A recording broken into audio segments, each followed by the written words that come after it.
દેશમાં લોકો ભારતીય જનતા પાર્ટીના શાસનથી ત્રસ્ત તો છે, ચારે તરફ ભ્રષ્ટાચાર થઈ રહ્યો છે, લૂંટ થઈ રહી છે, દરેક પ્રકારની ચોરીઓ થઈ રહી છે, પણ વોટની ચોરી થતી હોય એવું ભારત દેશના ઇતિહાસમાં પહેલી વખત થઈ રહ્યું છે.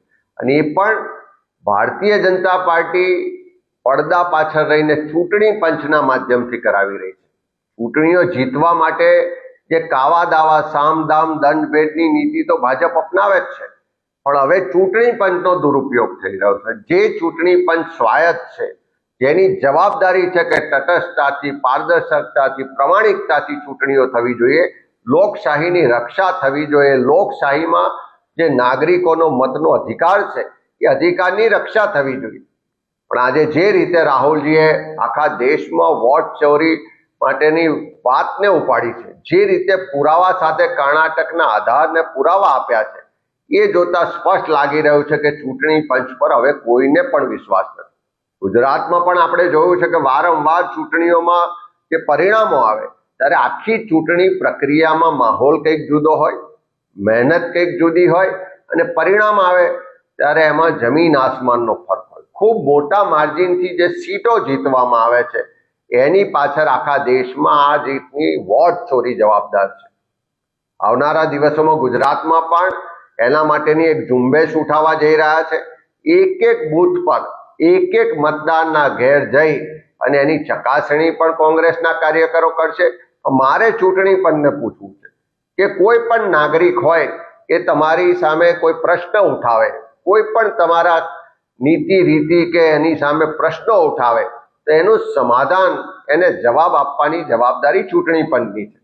આજે રાહુલ ગાંધીજી તો દેશના જનનેતા છે, વિરોધ પક્ષના નેતા છે.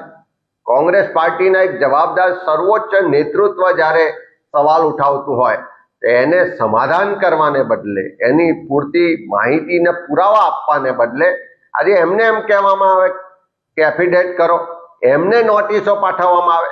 એ જ્યારે સંસદથી ચૂંટણી પંચ સુધીની માર્ચ લઈને નીકળે તો એમની ધરપકડ કરવામાં આવે.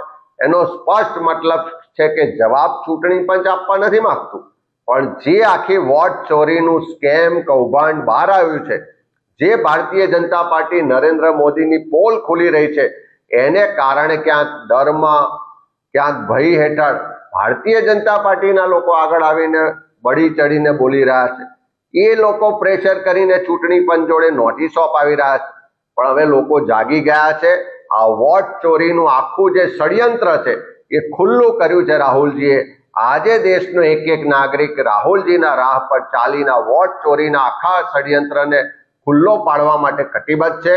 ગુજરાતમાં પણ કોંગ્રેસના તમામ આગેવાનો, કાર્યકરો, લોકોને વિનંતી અમે કરી રહ્યા છે કે તમારા ઘરની આજુબાજુ કોઈ પણ ખોટા વોટ નોંધાયેલા તમારા ધ્યાનમાં આવે, કોઈના પણ વોટની ચોરી થતી હોય, કોઈના પણ મતના અધિકારનો દુરુપયોગ થતો હોય અને છીનવવામાં આવતો હોય, ચૂંટણી પંચ ન્યાયિક રીતે કામ ના કરતું હોય તો ચોક્કસ એના માટે અવાજ ઉઠાવજો.